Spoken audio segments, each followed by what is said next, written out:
Hello and welcome to this channel. So let me give you a quick update of what's going on in our political landscape.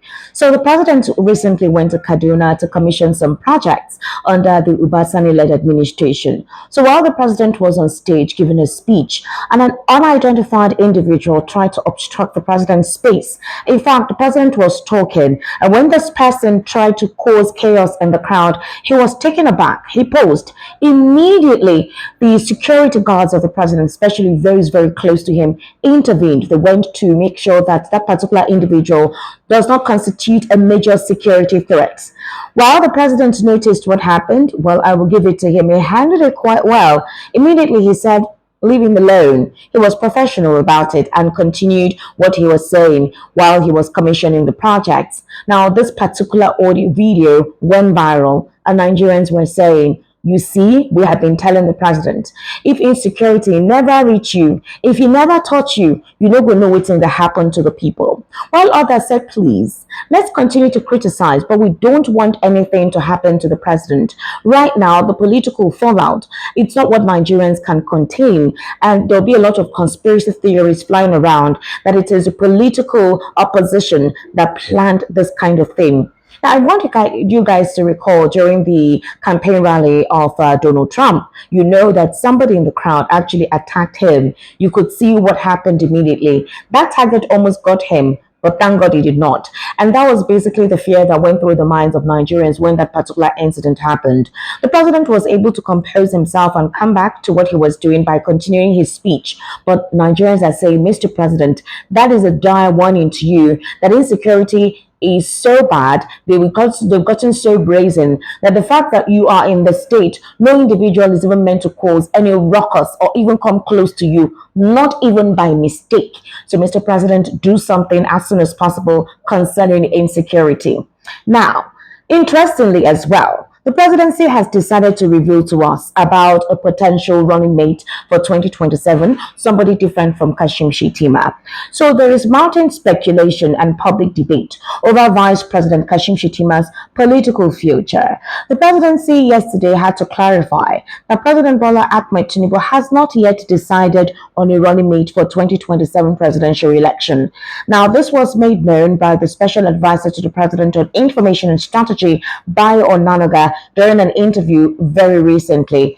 While responding to questions about the vice president's notable absence from recent endorsement campaigns for Tinubu's second-term bid, Onanuga stated that the choice of a running mate is premature at this stage. He stressed that the current stance from the presidency should not be misconstrued as a snub or confirmation of exclusion. Onanuga said, I'm going to quote him, "When I read the report, I dismissed it as a non-issue. In the presidential system, the candidate emerges first and selects a running mate. That's what happened under Buhari. He was nominated first and later picked his running mate. You don't do both at once."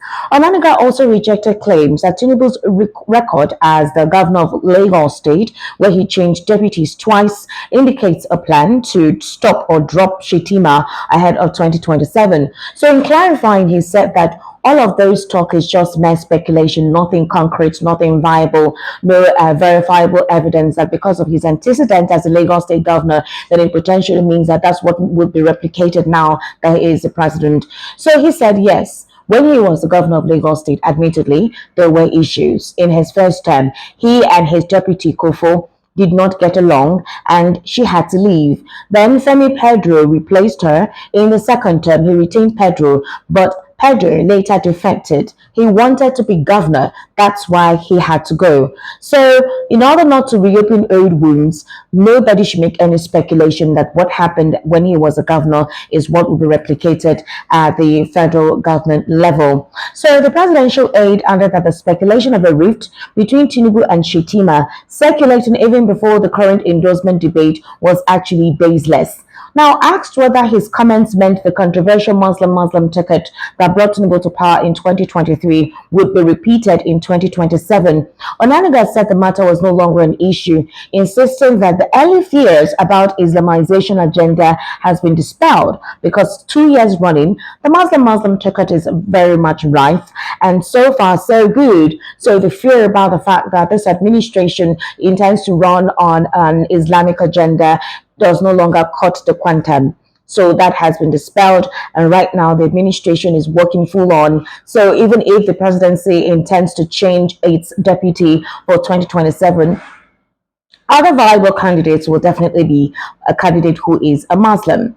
So, responding to criticisms about the flurry of endorsements for the president, despite INEC not officially declaring the campaign period open, Onaniga said that it was necessary to respond to opposition attacks. He says that the endorsements are a reaction to something. And what is that something? He says if those in the so-called coalition had not started throwing missiles at the Tinubu administration and the APC would have waited until early next year to respond.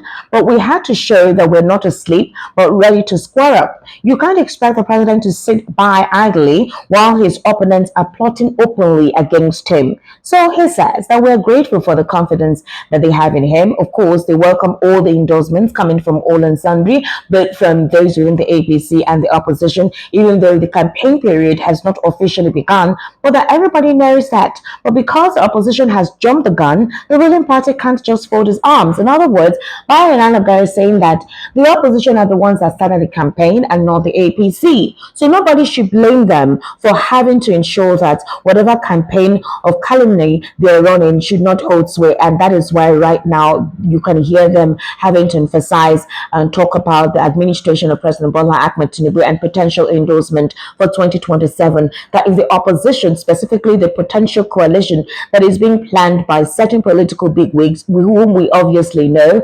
Atiku, Elrufai, PeterObi, Amechi, and a host of others. That if they had not started permutating, making their intentions known to unseat the administration, then we wouldn't have been hearing any form of endorsement. We would have begun to hear any of those talk by next year. So to prove that they're not sleeping and to also throw their agenda against the opposition, they have to re-emphasize and reclaim that Tinubu for 2027.